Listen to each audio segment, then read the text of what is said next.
Y cuéntanos un poco cuál ha sido tu valoración de lo que ha ocurrido este fin de semana, de lo que había ya como origen de lo que ha sido finalmente ese ataque de Hamás a Israel, esa movilización de 300.000 reservistas por parte de Israel. ¿Cómo has visto lo que ha ocurrido este fin de semana allí? Bueno, lo primero que ha sido es una terrible sorpresa, porque yo creo que ha sido un fiasco gigantesco de los mejores servicios secretos del planeta, que es el Mossad. Entonces, parece ser que no se habían enterado de nada, pero es que adicionalmente todos los sistemas de defensa antiaérea han fallado. Es decir, es como para replantearse que el país que está mayor preparado y en mayor estado de alerta de todo el planeta se la hayan colado por todos los sitios. O sea, les han secuestrado gente, les han matado a gente, les han disparado una barbaridad de cohetes, no misiles, como se está diciendo.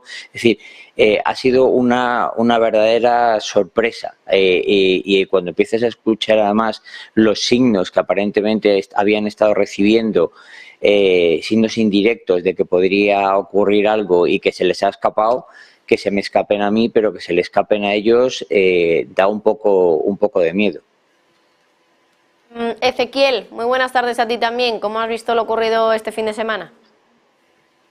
Bueno, respecto a la sorpresa, yo sinceramente no participo de la idea de un ataque sorpresivo y de la incapacidad de los servicios de inteligencia israelíes, el Mossad, de haber determinado siquiera la posibilidad de esto.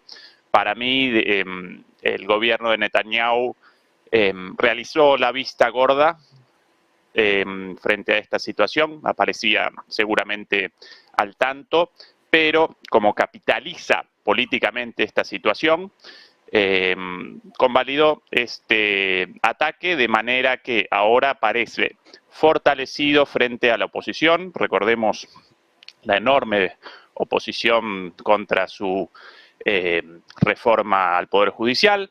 Israel ahora, como país en guerra, país atacado, aparece unificado. La oposición ya abandonó sus planteos, los manifestantes en gran medida fueron llamados como reservistas para participar en esto, con lo cual de fondo aparece ese cálculo político con respecto a la situación, a la cuestión específica de la sorpresa, ¿sí?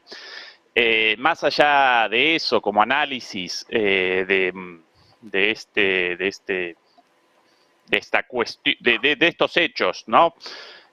Para mí aparecen cuatro causas. Bueno, en primer lugar, naturalmente, la ausencia de una solución política tendiente a la creación de un Estado palestino independiente y el sojuzgamiento del pueblo palestino en estas regiones. Eso como contexto inicial.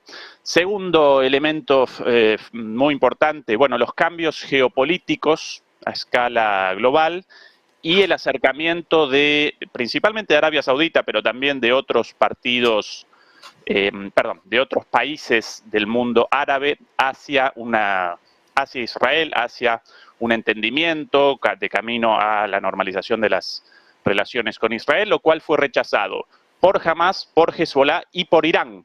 Entonces, en el cálculo político de Hamás, sin dudas, aparece esto y efectivamente esto determinó inmediatamente un posicionamiento de los países árabes del lado de Palestina, aunque en realidad aparecen del lado de Hamás, porque una cosa el ataque de Hamás y otra cosa la causa por la liberación de Palestina. Dos cosas completamente distintas, las cuales colisionan entre sí, de hecho.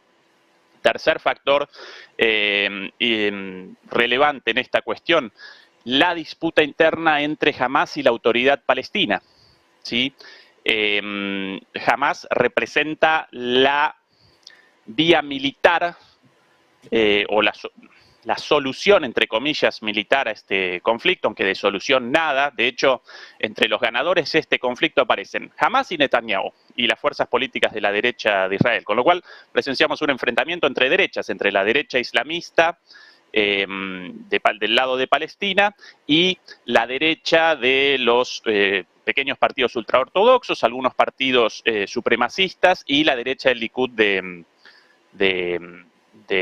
Netanyahu. Los derechas a ambos lados de esta cuestión, las cuales presentan un punto en común. Ninguna de ellas quiere una resolución política, ¿sí? Ambas realizan una apuesta por un conflicto eterno, por vía militar, securitaria, pero presentan ese punto en común. Y en el caso de Hamas, aparece en disputa Hamas con Fatah, la otra organización política a cargo del gobierno de Cisjordania y formalmente también a cargo del gobierno de Gaza, pero recordemos que Hamas conquistó el poder político por la fuerza en la Franja de Gaza, y claro que frente a una escalada a partir de esta situación, el inicial ataque de Hamas y seguramente y el ya iniciado contraataque de Israel, el cual va a determinar una cantidad de muertos aún mayor que la de Hamas en Israel, todas las muertes condenables naturalmente. Bueno, en esa disputa, claro que los palestinos de a pie van a aparecer galvanizados o van a aparecer, entre los palestinos de a pie van a aparecer simpatías por el partido más belicista frente a un contexto de guerra. Así que esa es la tercera cuestión, Hamas versus la autoridad palestina. Y en cuarto lugar, bueno, lo reseñado en el inicio, el hecho de que esta guerra determina la unidad nacional en Israel, por lo cual desaparecen las protestas contra Netanyahu, desaparecen cualquier suerte de diferencia, oposición, y entonces ahora un país en guerra aparece encolumnado con la política del ultraderechista gobierno de Netanyahu. Esas las cuatro, para mí, las cuatro cuestiones fundamentales de este conflicto. Y con respecto al momento en particular, bueno, sí podemos deliberar sobre el porqué de ahora y no antes, pero en un conflicto no resuelto como este, a menudo podemos presenciar escaladas lamentables de este tipo, con lo cual, sí, en términos generales no podemos aparecer sorprendidos por esto, porque siempre y cuando no desaparezca el conflicto político de fondo y los actores en cuestión aquí no quieren la resolución política del conflicto, vamos a, lamentablemente, aparecer en presencia de este tipo de escaladas terribles con muertes de civiles de ambos lados y con, bueno, lamentables hechos de violencia y condenables todos ellos. Bueno, interesante también la reflexión sobre si realmente les pilló por sorpresa o no al gobierno de Netanyahu lo ocurrido. Eduardo, que también quiero preguntarte a ti por tu opinión sobre lo ocurrido este fin de semana.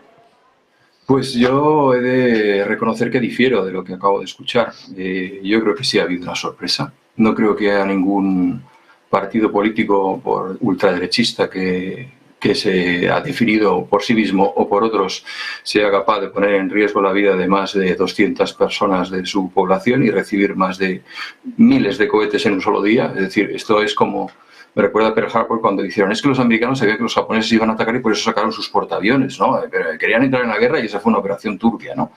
Yo creo que no se puede decir eso. Yo creo que a lo mejor a alguna persona le interesaría decirlo en la medida de decir, somos tan listos que no nos han pillado, ¿no?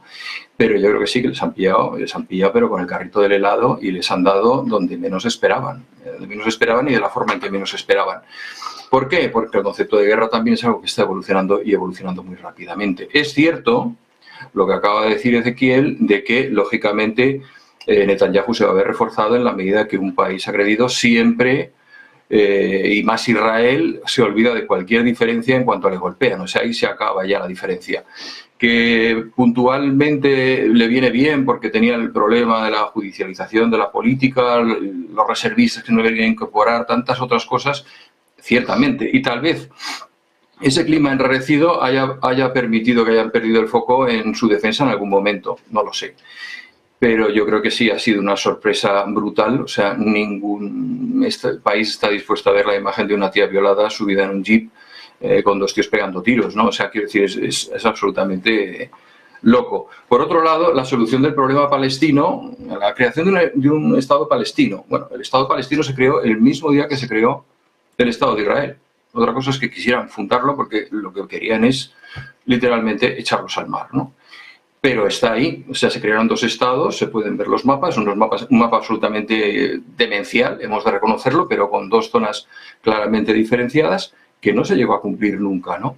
Yo creo que nunca ha habido una voluntad por parte de los países árabes que rodean a Palestina, la han mediatizado, la han utilizado para intereses particulares y ahí está.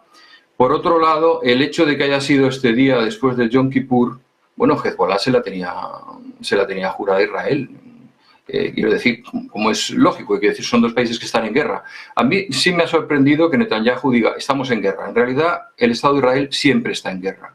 Siempre está en guerra y esos 200 y pico personas que han cogido son considerados como prisioneros de guerra para ellos. Es decir, actúan en las mismas circunstancias. La negociación con rehenes, etcétera, es un mundo que nosotros no podemos entender muy bien porque es otro tipo de guerra para el que solamente está preparado países como Israel o Estados Unidos, ¿no? En donde son golpes de mano, una guerra simétrica, muy breve, continua, informal, con una tecnología brutal, con utilización de los medios de opinión pública, etcétera, extraordinariamente compleja y que no se estudia en las escuelas militares con la profundidad que se debiera, ¿no?